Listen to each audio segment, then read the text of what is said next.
How y'all doing? I'm Joshua Wiley, and this video right here is actually one that hit me today. And I came across, I was watching another video, and the guy was talking about how in the video he talked about a secret meeting where they brought in some hip-hop execs. And see, first off, let me stop. The name of the video is the government and Illuminati has used hip-hop. I don't understand really, well, I'm not sure about how I'm gonna really word it, but how they've been using hip-hop and music to fill up the private prisons. Now, what caught my ear about what I was hearing when I was listening to this guy talk was, I remember when I was incarcerated back in '99, and I was looking at 18 years. I was actually looking at 18 years. It was something me and a couple of my brothers that did. And I read an article in Emerge magazine about how Bill Clinton had took, I believe it was 11 or 14. I say 11. He took 11 misdemeanors and made them into felonies. And Emerge was talking about how he did that because that's when they started investing in the private prisons, and that's when they put the private prisons on the stock market. I mean, this is a fact. You can invest in them right now, you know. And so when they put the private prisons on the stock market, think about it. If you got these men invested millions or even let's say thousands and millions into these prisons, these private prisons, which are all over now, which is spread like wildfire once they saw the money, your first objective is to keep men, women, to keep people and children in those prisons. So that article has always stuck with me, because so many people say, oh, I love the Clintons, I love Bill Clinton, and I'm sitting here like, you know, I told somebody, I said, they're some of the biggest wolves in sheep's clothing that there'll be. You know, especially when you find out some of the horrific, so many people have died around them. But that's a whole nother documentary.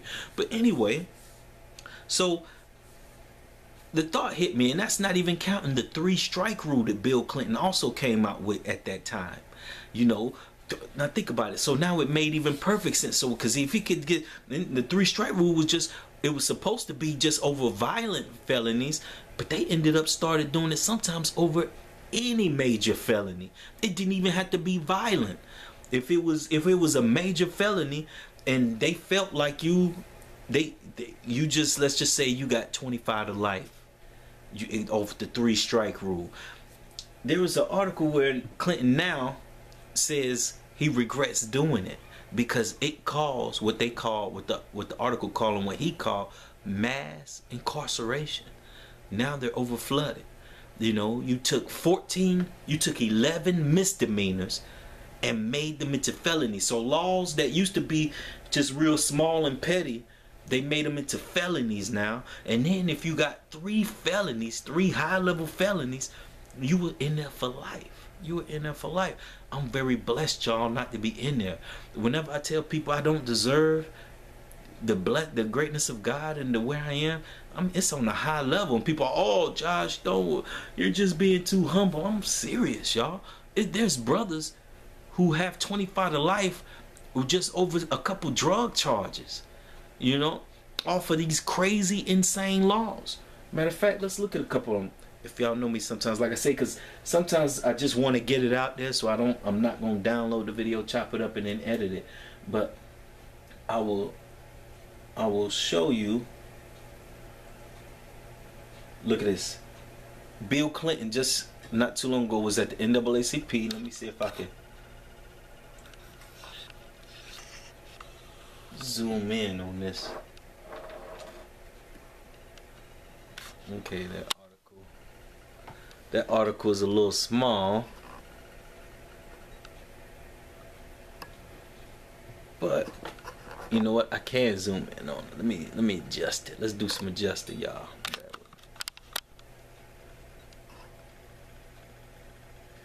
But anyway, I'm not sure if you can see them words. All you have to do is Google Bill Clinton regrets. Let's look at the title. Regrets 3-strike bill. once Obama talked about it, because it says former U.S. President Bill Clinton has admitted three strikes crime bill introduced in the 90s contributed to the problem of overpopulated prisons.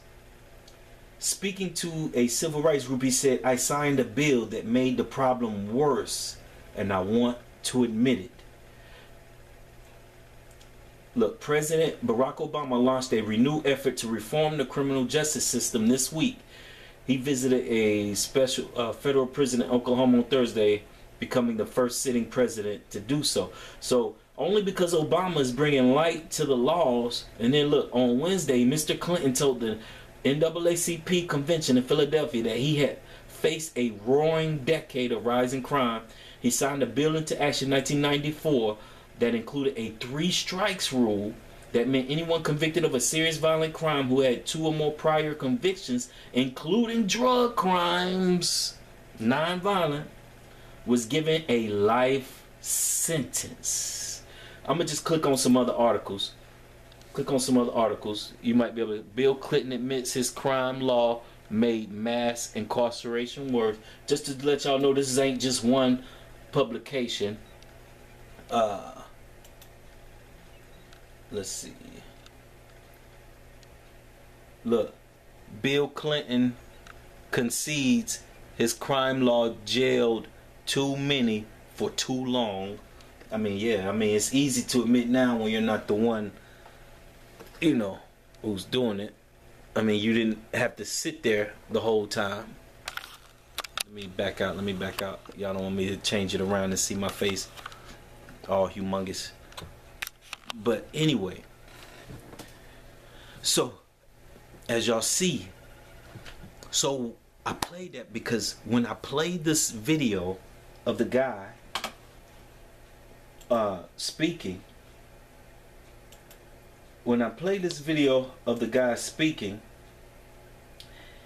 it made perfect sense to me. Perfect sense that here he's talking about the early 90s. Around the same time, and so so he gets told this. He gets told this, and then he said a whole bunch of them and some execs sit down in a meeting. So he gets told all this stuff that, hey, we're gonna make rap music.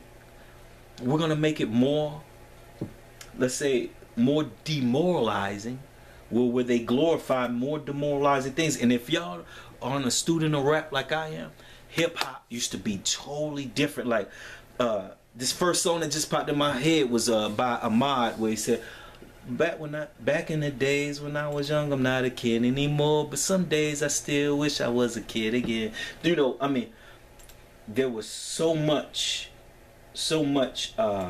of that style of hip-hop back then, you know, or where you had the Far Side, who she keeps on passing me by. Now for all you fellow with Venice, you know, I'm not trying to glorify hip-hop at all, but what I am, I'm talking to my brothers and sisters. I'm talking to your children. I'm talking to who'll be introduced to it. I'm talking to all my brothers and sisters out there who do listen to hip-hop, who do love hip-hop, who can sit back and now reflect and say, man, Josh might be on to something. That is telling. I'm connecting the dots, y'all. They needed a tool in the medium. Like I said, they when the prisons got on the stock market, they knew they would lose their money if they didn't get somebody to fill up the prisons. And one way they knew is that like me and my brothers knew back in the day as we used to rap, that hip hop is a religion almost. I think it was a religion.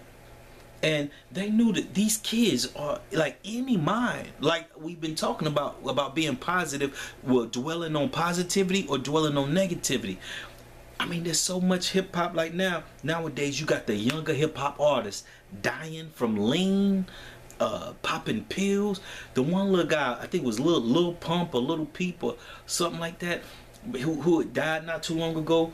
In his IG, his Instagram, before he died, he's sitting there popping Xanax. See now, and come to find out, a lot of these rappers have deals with the company Xanax. They didn't know that, huh? To push the pills, to push the lean, to push, to push this lifestyle. And think about how many times I know personally when I was out there drunk and high and on drugs, and I used to pop Xannies back in the day. I did a lot of dumb stuff. Like my temper was already bad. I'm already energetic. It's nighttime. And I should, be wired down. But the minute I got a little free time, I'm like, I gotta do a video. You know what I'm saying? So imagine when I'm out, the energy, and then I get on something else that has me up, down, all around, twist all over the place. It filled up the prison system. So now they had their music. Now look at the connected dots. Y'all connect the dots with me. They had their music, their tool to get inside the mind, to help demoralize. That's when rap went strictly to gangster rap, shoot 'em up, bang bang. You always had a little bit of it because that's life. Art mirrors life, but it wasn't the whole. This is the only music they'll put out now.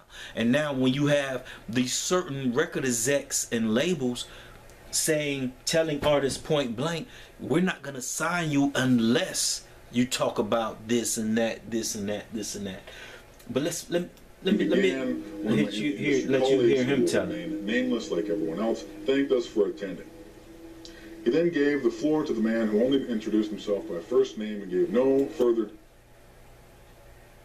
Okay, we're gonna play it from right here. I'm gonna do my zooming in again. Well, let's make this big so y'all can see the words too.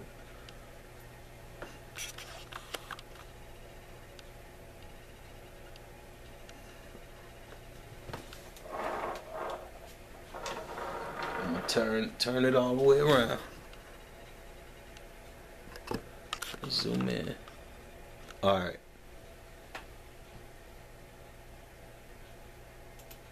Details about his personal background. I think he was the owner of the residence, but this was never confirmed. He briefly praised us for the success we had achieved in our industry and congratulated us for being selected as part of the group of decision makers. At this point, I began to feel slightly uncomfortable with the strangeness of this gathering. The subject quickly changed as the speaker went on to tell us the respective companies we represented had invested in a very profitable industry that would become even more rewarding with our active involvement. He explained that the companies we worked for had invested millions into the building of privately owned prisons and that our positions of influence in the music industry would actually impact the profitability of these investments. I remember many of us in the group immediately looked at each other in confusion. At the time, I did not know what a private prison was, but I wasn't the only one. Sure enough, someone asked what these prisons were and what any of this had to do with us. We were told that the prisons were built by privately owned companies who received funding from the government based on the number of inmates. The more inmates, the more money the government would pay these prisons. It was made clear to us that since these prisons are privately owned, as they are publicly traded, we'd be able to buy shares. Most of us were taken back by this. Again, a couple people asked what this had to do with us. At this point, my industry colleague who had first opened the meeting took the floor again and answered our questions. He told us that since our employers had become silent investors in this prison business, it was now their interest to make sure these prisons remained filled. Our job was to help make this happen by marketing music which promotes criminal behavior, rap music being of choice. He assured us that this would be a great situation for us because rap music was becoming an increasingly profitable market for our companies, and as employees, we'd be able to buy personal stocks in these prisons. Immediate silence came over the room. You could have heard a pin drop. I remember looking around to make sure that I wasn't dreaming and saw half the people with dropped jaws. My daze was interrupted when someone shouted, "Is this an effing joke?" At this point, things became chaotic. Two of the men who were part of the unfamiliar group grabbed the man who shouted and attempted to remove him from the house. A few of us, myself included, tried to intervene. One of them pulled a gun and we all backed off. They separated us from the crowd and all four of us were escorted outside. My industry colleague who had opened the meeting earlier hurried out to meet us and reminded us that we had signed an agreement and would suffer the consequences about speaking publicly with those or even with those who attended the meeting. All right, I'm gonna pause it right there. Let me back it out. I'm gonna pause it right there. Cut my light back on because there's another thing I have to share. Beloved, right when I heard that, and the name of the video is by Jason A, and that's part 3 of We Run Rap Music. We Run Rap Music part 3. If you want to watch the whole thing. I knew. Now the guy, he talks about how for about 20 years he went high, he was scared to say something, you know, a threat for his life. But I knew he wasn't lying because of that article I read when I was locked up in '99 about Bill Clinton, and it was an old article. But guess what else I found that Bill Clinton did that same year, which many of you might know about. Bill Clinton, that same year, the same time that he's talking about, early 90s, you know, before this paradigm shift in hip hop, Bill Clinton passed a law to where the federal government actually oversees media broadcasting and radio. And hold on, I pulled it up and I was reminded of it while he was talking. Telecommunications Act of 1996. Telecommunications Act of 1996, designed to deregulate aspects of the telecommunications business. It was the first overhaul of the law that created the Federal Communications Commission in more than 60 years. Like, the law was good. Why did Bill Clinton have to make this law to where now the federal government really can dictate and tell radio stations what to play? Put the pieces together. People can say, Josh, you're reaching. Josh, you're doing this. Beloved, some things I would not put my face on this camera if I didn't already, if the pieces didn't go boom, boom, boom. Pass the word. I mean, there's a reason why now I look at my brothers and sisters. I was hypnotized. I was caught up in it. Also, you know, I'm working on a Christian album right now. You know, I'm talking about where it's going to be singing. It's going to have some hip hop in it, some poetry. And, but it's just mind blowing where hip hop used to be to where it's at now. I know a lot of my brothers and sisters from Atlanta to right here in Tennessee to Asheville, North Carolina, to who they feel like they have to live a certain lifestyle to get on that microphone.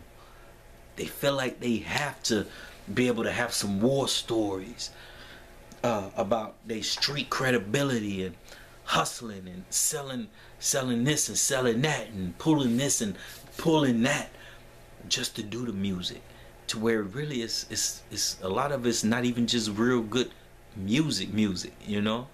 Like, I grew up listening to all kinds of different music, but beloved, there's an agenda here. You know, can you, as a Seventh-day Adventist, for all my Seventh-day Adventist brothers and sisters, you know, this stuff is good to know. So when you are having conversations with your friends, you can actually Google. All this stuff can be brought up in a matter of minutes. The law, the Telecommunications Act of 1996, passed by Bill Clinton. The We Run This, where the guy, We Run Rap, We Run Rap Music, part 3, done by The Vigil. His YouTube page is the Vigilant One. Beloved, can we show our brothers and sisters this? If you really love them, you would. You know, some people say, "Oh, I wouldn't bother." No. You gotta give them little extra reasons why they need to stop listening to this, or why they need to. And brothers and sisters aren't foolish at all.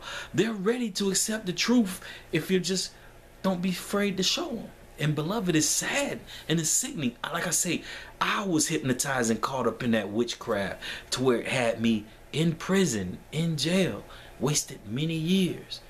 It's just a blessing to be here. Y'all have a good one.